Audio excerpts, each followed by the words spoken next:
Welcome to your guide on romanticism and its subgenres and similar aesthetics. As always, this guide is inclusive to everyone and includes masculine and more conservative fashion options.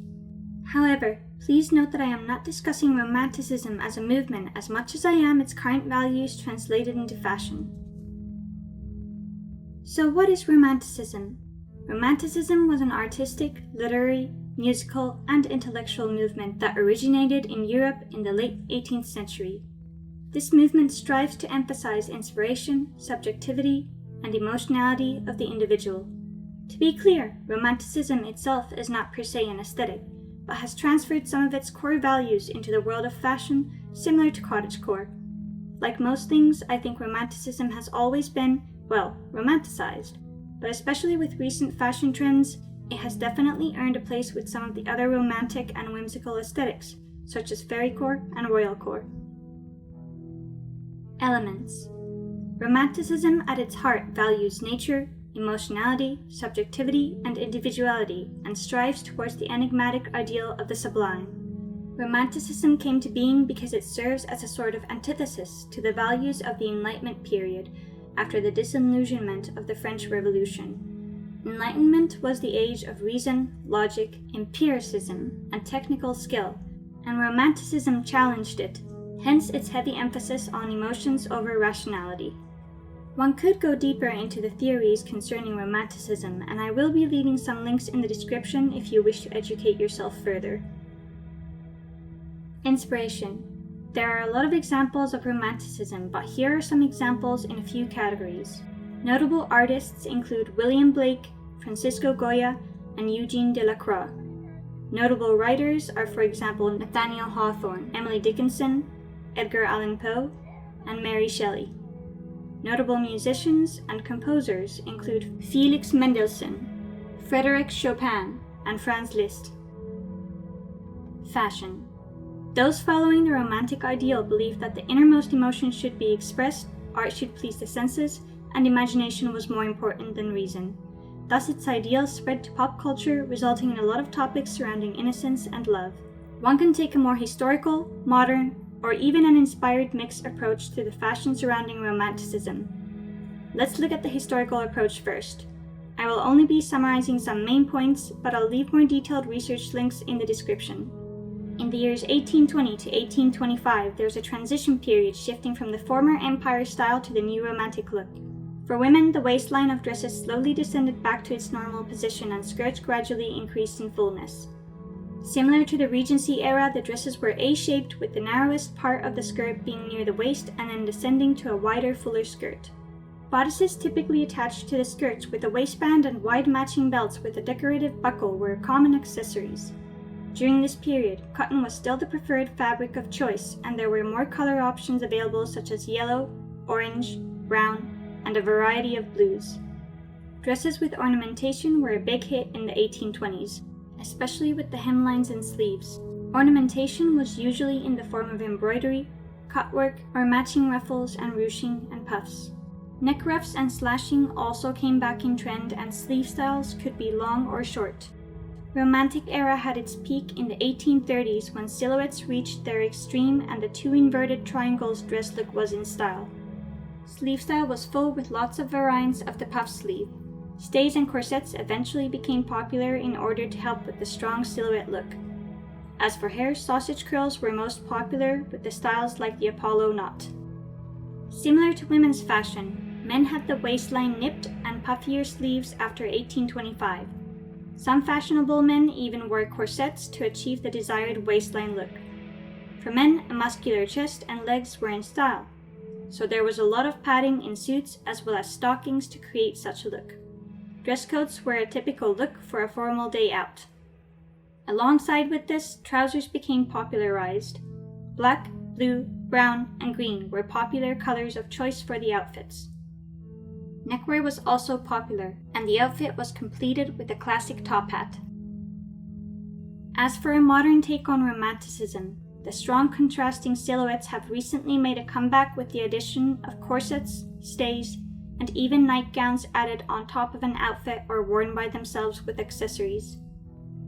The extra puffy sleeves and skirts of dresses with brands like �13 and the pretty bows and corset cut dresses of brands like For Love and Lemons have become the new little black dress essentials in people's closets.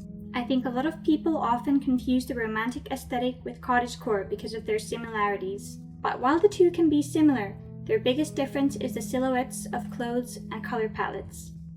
Modern outfits take a lot of inspiration from the ruffles, the ruched details, and the puffy fashion of the Romantic era. Currently, the modern romantic is experimenting with different colors, but mostly sticking to lighter hues like pastel pink, sky blue, and classic white. I think the main principle is the contrast of silhouettes paired with more vibrant colors, but also modern romanticism is a lot softer and almost bubblier in style. The modern romantic prefers more floral elements in their clothes, and a more whimsical, nature-oriented look. With the way the world is currently, we've become much closer to nature, and thus for a lot of us our admiration and appreciation for it has grown drastically.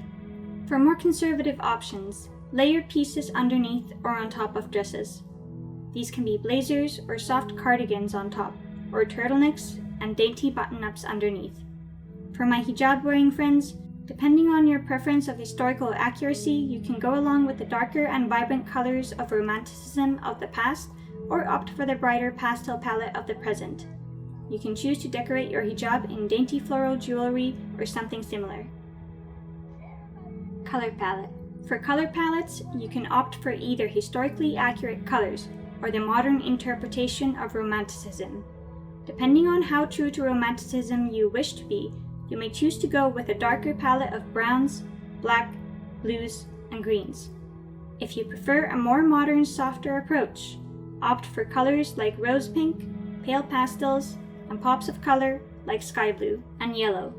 Accessorize. Accessorize with floral decorations and dainty pieces if you choose the modern route. Pair your outfit with some dress shoes, loafers, or experiment a little. For a more historically accurate hairstyle, try some different curly bun hairstyles, or maybe even some neck accessories or vintage-inspired hairpins. For a modern take, go with soft curls or wear your hair as it is naturally. Try some elegant half-up and half-down styles. Makeup.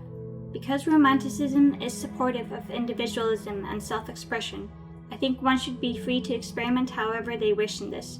But generally speaking, a more natural look is probably better than very heavy makeup.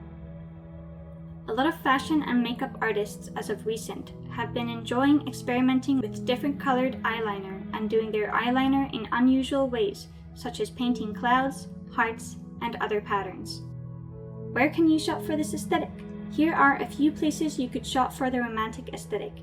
I generally recommend steering away from fast fashion, especially considering the values of romanticism, but there are cheaper options out there as well. Some good shops to start with outfit inspiration are Nameless, Clueless, Fameless, Hayley Shop, For Love and Lemons, 𝚃𝚒𝚔𝚃𝚘𝚔, 𝚃𝚒𝚔𝚃𝚔, Reformation, 𝚃𝚒𝚔𝚃𝚘𝚔, and Lucy in the Sky. Subgenres. Some of these subgenres are inspired by romanticism, while others are vaguely similar. Dark romanticism. Dark romanticism reflects the popular fascination with the irrational, melancholic futures of human emotions. This aesthetic is slightly darker, with an emphasis on the human madness and evil that springs out of the loss of control over one's rationality. Dark romanticism could be seen as the Tim Burton version of romanticism, where there will always be a melancholic feeling connected with everything. Some key elements of this are longing, wanderlust, escapism, love of nature, the stars, nighttime, and the moon, fantasy, mythical creatures, and a lot of other things. There isn't much of a change here from romanticism visually, but rather emotionally. Romantic goth. Romantic goth is a style influenced by the Romantic era. Romantic goth is a lighter, happier version of goth, with an emphasis on romance and expressing oneself through art. Some key elements of this aesthetic are red wine, graveyards, and related things such as ravens and dead roses, gothic jewelry, architecture, nighttime, and gardens. The fashion of the Romantic goth includes a lot of lacy dresses, corsets, tailcoats, flowy materials, suits, formal attire, and dark-colored jewelry and accessories. Makeup is usually a Tim Burton-esque pale look with smoky eyes and eyeliner and dark lipstick. Long hair, straight hair, and elegant or dramatic hairstyles are the way to go. Romantic academia. I've already talked about romantic academia in my previous videos, but to sum it up, romantic academia is an academic aesthetic specializing in love, romance, literature, and the Romantic era. It is visually and philosophically similar to light academia, but with a deeper emphasis on romance. Some key elements of romantic academia are the appreciation of education, curiosity, optimism, individualism, appreciation of nature, and an expression of intense and sometimes negative emotions. Like most academia aesthetics, this aesthetic has a heavy emphasis on academic preppy fashion, but it includes a lot of cute and romantic items too, such as lace or draped blouses, Peter Pan collars, corsets, and flowy dresses. Its color palette is also more romantic, consisting of a lot of neutrals with gentle spring colors mixed in. Romancecore and lovecore. Romancecore is essentially another word for romanticism, but based on aesthetics only, so it technically doesn't have its own subcategory. Lovecore, on the other hand, originates from Tumblr. Lovecore is based on the visual culture of romance and affection, especially from the perspective of the commercial pink heart glasses. Some key elements are hearts, boxes of chocolate, lipstick, love letters, Cupid, angels, and the colors red and pink. The fashion of lovecore is essentially a mix of angelcore, romanticism, and it also uses some elements from the soft girl aesthetic. Fashion includes lingerie, satin dresses, formal date wear, graphic tees with romance-related themes, crop tops with puffed sleeves, heart-patterned garments, and accessories and slip dresses. There isn't much information on this aesthetic, but I think a good example is if Valentine's Day was a person. The color palette is reds and pinks paired with neutrals. Lovecore also has its own subcategories, such as Victorian lovecore and Shakespearean lovecore. And that's it. Let me know what aesthetic you want me to make a video of next. Hit that like and subscribe button to stay tuned for more content, and I'll see you next time.